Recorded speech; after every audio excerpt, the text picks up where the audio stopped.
panghuli. Nako, importante ito. Obey His commands. Kaibigan, napag-usapan natin yung remain in Christ, ang pinagmumulan ng joy, at ang pruning naman ang nagpapalalim ng joy. Pero itong pangatlong point, ang madalas nating hindi naiintindihan. O minsan, alam natin pero pinipili nating baliwalain. Kaibigan, kung gusto mo ng matibay at tumatagal na joy sa Panginoon, hindi sapat ang manatili lang. Kailangan mo ring sumunod sa Kanyang kalooban. At dito kadalasan tayo natitisod. Kapag naririnig natin ang salitang obedience, ang una pumapasok sa isip natin ay, naku, rules na naman yan. Bawal na naman yan.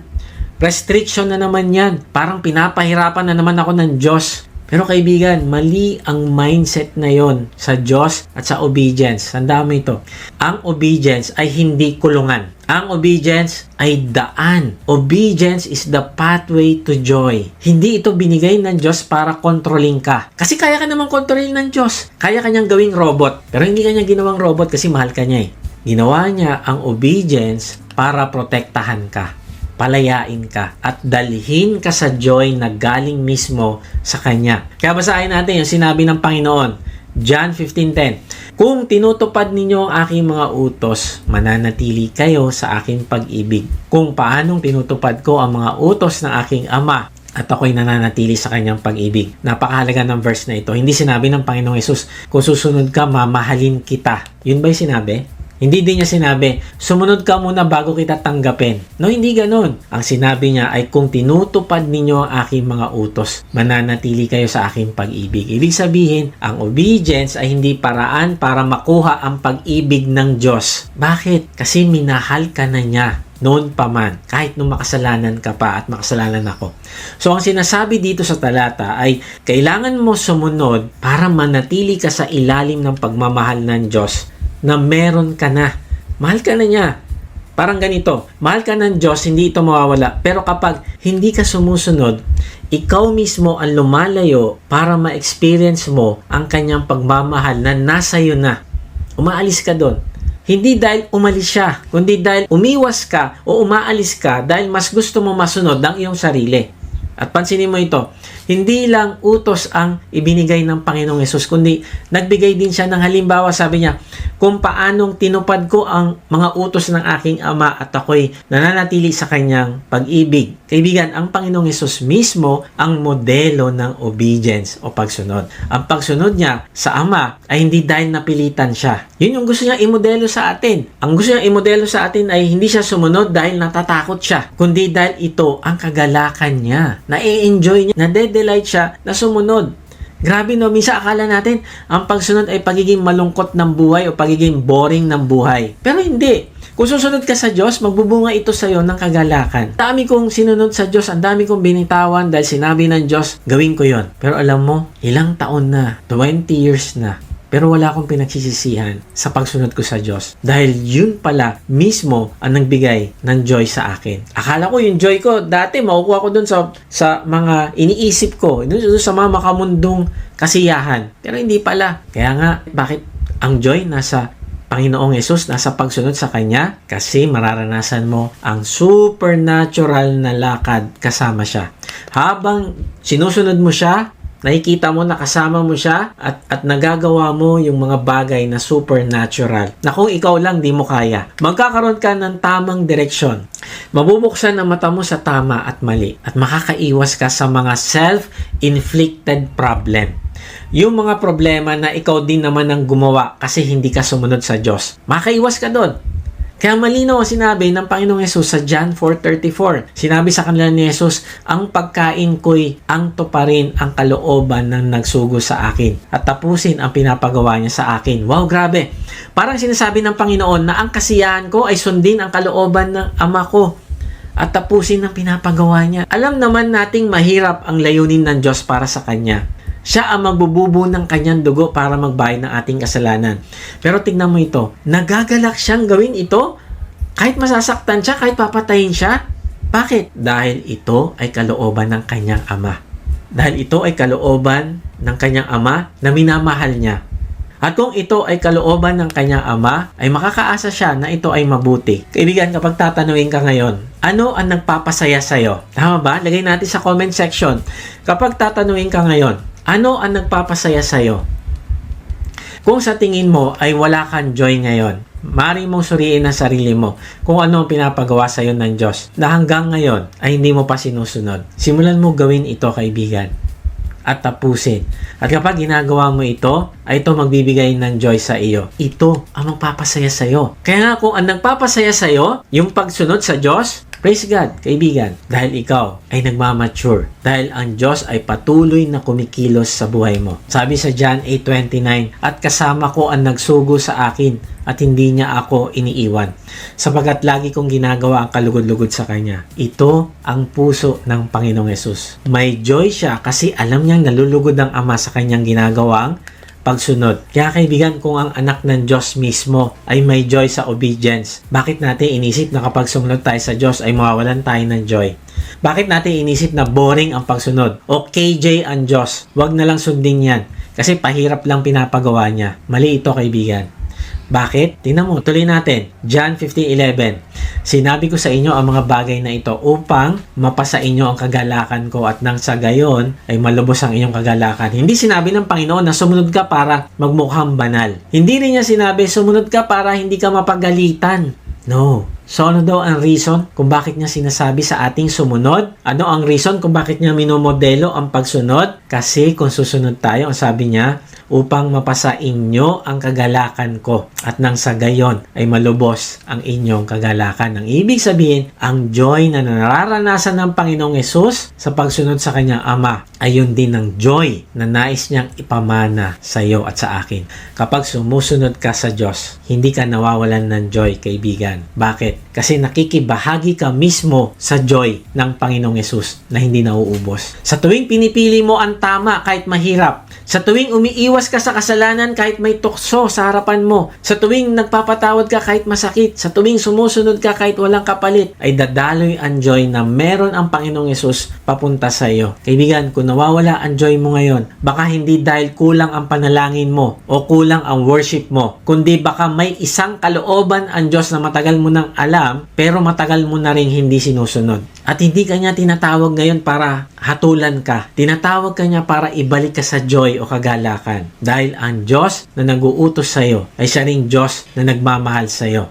Ang nais niya sa iyo, sumunod ka. Parang sinasabi niya, mahal kita, sumunod ka sa akin at ipaparanas ko sa iyo yung joy ng pagsunod mo. Grabe, ako kung ang mag-uutos sa akin ay walang pakialam sa akin, talaga naman magre-rebelde ako. Pero kaibigan, tingnan mo ito. Ang nag-uutos sa atin ay ang Diyos na siya ring nagmahal sa atin nang walang kondisyon. Kaya nga ang tanong ay, bakit hindi ka naman susunod sa Diyos na nagmamahal sa iyo? Hindi ko alam sa iyo, kaibigan, pero sa tuwing hindi ako sumusunod sa Diyos, hindi ako mapakali. Wala akong peace. Maligalig ako kasi alam ko na malungkot ang Diyos para sa akin dahil hindi ako nagtiwala sa Kanya. Hindi siya galit sa akin, pero nalulungkot siya dahil nagre-rebelde ako sa Kanya. Pero kung sinusunod ko siya, ay masaya ako kasi alam ko na nagagalak siya sa akin, napiplease ko siya. At ang kagalakan niya ang nagbibigay sa akin ng kagalakan din. Diba pag mahal natin yung isang tao, kapag masaya siya, masaya din tayo. Pag malungkot siya, malungkot din tayo. Ganon din naman. Kung sinasabi natin mahal natin ng Diyos at alam natin na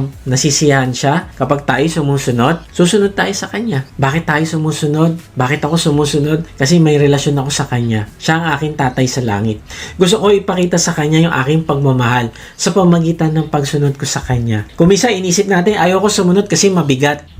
Pero sa totoo lang, hindi mabigat ang utos ng Diyos, kundi mabigat pa nga ang buhay kapag hindi tayo sumusunod. Tingnan mo, sabi sa 1 John 5:3, sapagat ang tunay na pag-ibig sa Diyos ay ang pagtupad sa kanyang mga utos. Hindi naman napakahirap sundin ang kanyang mga utos. Ano daw ang tunay na pag-ibig sa Diyos? Paano mo mapapatunayan na tunay ang pagmamahal mo sa Diyos? Ayon sa talata ay pagtupad mo sa kanyang utos. Grabe, no? Hindi mo na ipapakita sa Diyos ang pagmamahal sa kanya sa pamamagitan ng salita. I love you, Lord. I love you, Lord. I love you, Lord. No. Hindi yun ang sinabi. Ang sinabi ay ang pagsunod mo ang magpapakita ng pagmamahal. Hindi. Ang sinabi, ng tunay na pagmamahal sa Diyos. At tingnan mo, sabi niya, hindi naman mabigat ang mga utos.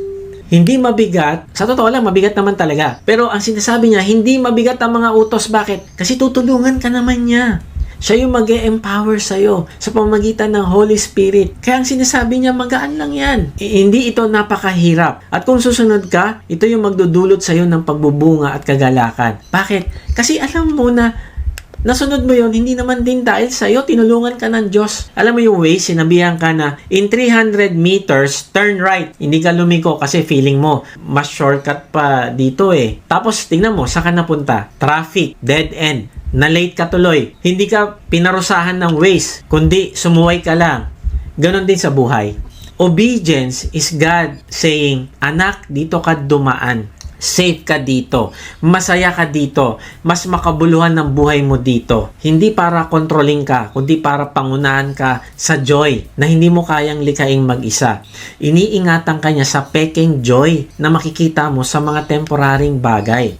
At kapag lumiko ka dun sa daan na hindi naman niya pinapadaanan sa'yo, napahama ka, nadapa ka, hindi dahil pinaparusahan ka. Hindi dahil yan yung pinili mong daan. Meron niyang consequence. Kaya tingnan mo, sabi ng Panginoong Yesus, ay upang mapasa inyo ang kagalakan ko. Sabi niya, kagalakan ko. Hindi counterfeit joy, hindi temporary joy, hindi emotional joy, hindi joy na umaasa sa bank account, hindi joy na umaasa sa love life, hindi joy na umaasa sa health, hindi joy na umaasa sa career, hindi joy na umaasa sa approval ng tao, kundi joy na galing sa Panginoong Yesus. Ito ay supernatural. Joy na hindi kayang nakawin ng circumstances.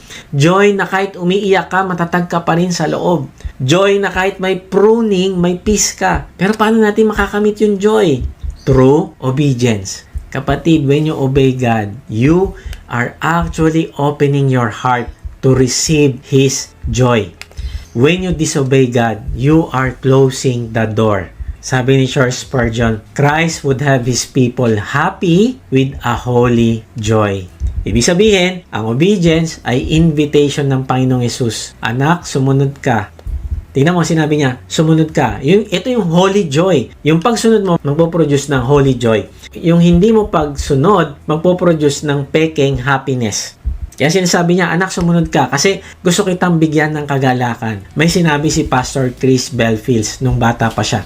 Pag inuutusan siyang maglinis ng kwarto, alam mo, sinasabi niya, sobrang hirap naman ng trabaho na ito, pero nung natutunan niyang sumunod ng mula sa puso, bigla siya nakaramdam ng joy. Ganon din kay Lord. When our hearts obey, joy follows. Si Noah, naalala ko, sino ba naman na magtatayo ng barko sa gitna ng tuyong lupa? Sino ba naman na magpipreach sa generation ng mga taong hindi naniniwala at matitigas ang ulo? Pero tingnan mo, sabi ng Bible, Noah did all that God commanded him. Grabe, no? Hindi siya sumunod ng partial, kundi sumunod siya ng 100%.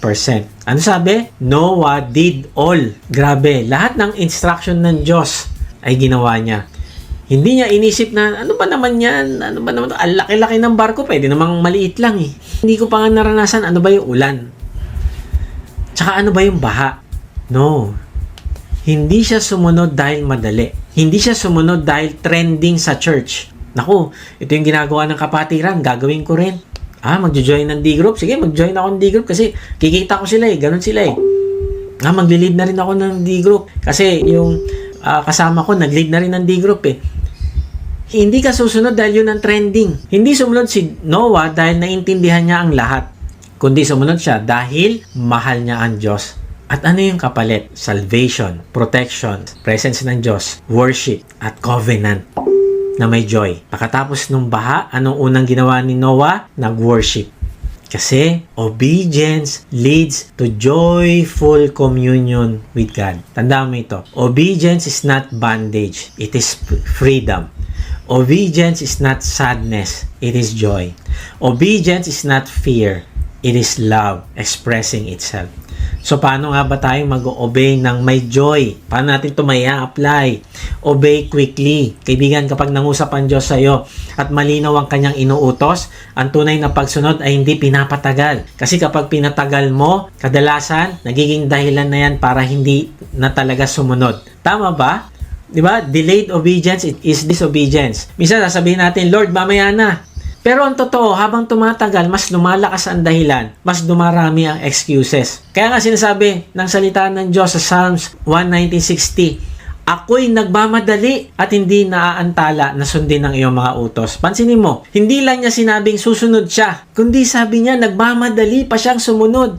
Grabe, no? Naintindihan niya ang pangangailangan na sumunod agad. Kasi kung nagtitiwala ka sa Diyos, na alam niya ang pinapagawa niya sa atin, at siya ay mabuti, ay walang dahilan para hindi tayo sumunod agad. Bakit? Kasi kapag pinatagal natin ang obedience, hindi na ito nagiging pagsunod, kundi pag-iwas na.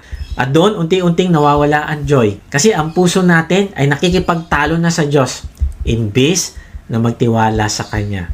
Pero kapag mabilis ang obedience, buo ang pagtitiwala natin sa Diyos, anong kasunod? Joy o kagalakan. Pangalawa, obey joyfully. Hindi yung napipilitan, hindi yung nagrereklamo, hindi yung sumusunod pero masama ang loob. Kasi mahalaga sa Diyos, hindi lang kung anong ginagawa mo, kundi kung paano mo ito ginagawa. Kaya nga sinasabi sa salita ng Diyos, Psalm 48, kinaluluguran kong sundin ang iyong kalooban o Diyos ko. Ang iyong kautusan ay nasa loob ng aking puso. Pansinin mo, hindi niya sinabing napipilitan ako sumunod. Ang sabi niya, kinaluluguran ko. Ang ibig sabihin, may kagalakan, may willingness, may pagmamahal. Kapag sumusunod ka na may reklamo, parang sinasabi mo, Lord, susunod ako pero napipilitan lang ako. Pero kapag may joy, ang sinasabi ng puso mo ay, Lord, hindi man madali, pero nagtitiwala ako sa iyo. At doon pumapasok ang tunay na kagalakan. Hindi dahil madali ang utos, kundi dahil mahal mo ang Diyos na nagbibigay ng utos. At panghuli, obey because you love, not because you fear. Napakalinaw ng sinabi ni Jesus sa 2 John 1:6 at ito ang pag-ibig na tayo'y lumakad ayon sa kanyang mga utos. Hindi niya sinabing kung takot ka lang sa akin, sumunod ka. Hindi rin niya sinabi kung ayaw mong maparusahan, sumunod ka. Bakit? Dahil ang obedience na pinanggagalingan ng takot ay mabigat at nakakapagod. Pero ang obedience na pinapanggalingan ng pagmamahal ay magaan at may joy. Pag mahal mo ang Diyos, hindi mo tinatanong kung hanggang saan ka lang susunod. Lord, hanggang kailan ba ako susunod sa iyo? Kailan ba matatapos ito? Hindi. Ang sasabihin mo kay Lord, Lord, tulungan mo ako na mag-endure dahil gusto ko pong sumunod sa inyo. Ang tanong ng puso mo ay, Lord, ano pa ang susundin ko upang malugod ka sa akin? Mahal kita at gusto ko sundin ang kalooban mo. At dito natin makikita ang isang napakahalagang katotohanan.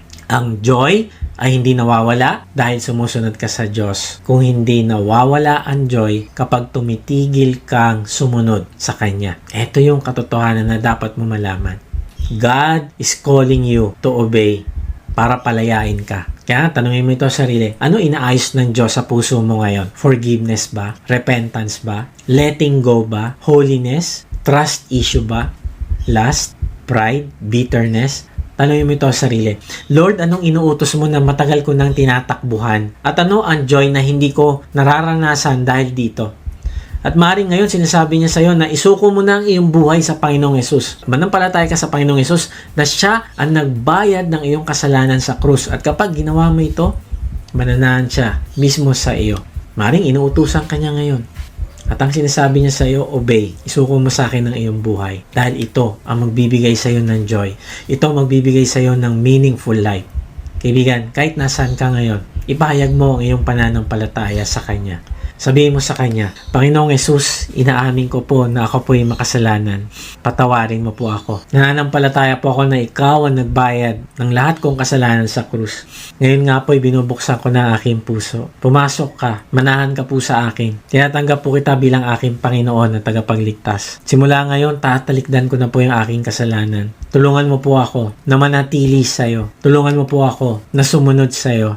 Tulungan mo po ako na hayaan ko yung pagpuputol na gagawin mo sa buhay ko upang ako ay magbunga. Amen. Alam mo kaibigan, kapag ito ay ipinalangin mo, siya, ang Panginoong Hesus, ay mananahan sa iyo. At kapag nanahan siya sa iyo, ay magkakaroon ka ng joy. Bakit? Kasi ang Panginoong Hesus mismo ay may joy. Siya ang source. Siya ay mananahan sa iyo sa pamamagitan ng Holy Spirit. At yung Holy Spirit ay tutulungan ka na magbunga ng joy sa iyong buhay. So paano ba tayo magkakaroon ng joy na galing sa Panginoong Hesus? Reviewin lang natin. Remain in Christ. Doon nagsisimula ang lahat. Hindi ka pwedeng maging joyful kung disconnected ka sa source. Hindi ka pwedeng umasa na magkakaroon ka ng kagalakan kung hindi ka nananatili sa presensya niya. Ang joy ay hindi pinipilit, kundi ito ay dumadaloy ng kusa kapag nananatili ka sa Panginoong Yesus. Pangalawa, submit to God's pruning. Hindi lahat ng masakit ay masama. Minsan, ang sakit ay patunay na may ginagawa ang Diyos sa iyong buhay. Ang pruning ay hindi tanda ng rejection, kundi ng affection ng Diyos sa iyo. Tandaan mo, may mga bagay na kailangan putulin ng Diyos, hindi para mawalan ka, kundi para mas maging malaya ka. At kapag nag-submit ka sa pruning, doon lalalim ang joy na hindi kayang ibigay ng pera sa iyo. Pangatlo, obey His commands. Hindi kalaban ng joy ang obedience, kundi ito ang daan talaga para ka maging mas masaya. Kapag sumusuway tayo, hindi lang tayo nagkakasala, kundi nilalayo rin natin ang sarili natin sa joy na gusto niyang iparanas. Pero kapag sumunod tayo, kahit mahirap, doon natin nararanasan ng joy ng Panginoong Hesus mismo. Kaibigan, kung napapagod ka, bumalik ka sa Panginoon. Kung nasasaktan ka, magtiwala ka sa pruning ng Diyos. Kung nahihirapan ka, sumunod, alalahanin mo, mahal na mahal ka niya at hangad lang niya ay kakabuti mo. Gawin mo itong commitment sa Kanya. Itong commitment na ito, no, i-type natin sa comment section, sabihin natin sa Kanya, Lord, today I choose you over my comfort. I choose obedience over excuses. I choose your joy over my own way. Bakit itong commitment mo sa Kanya? Because when you choose Christ, joy does not just visit you. Joy remains in you. God bless po sa inyong lahat.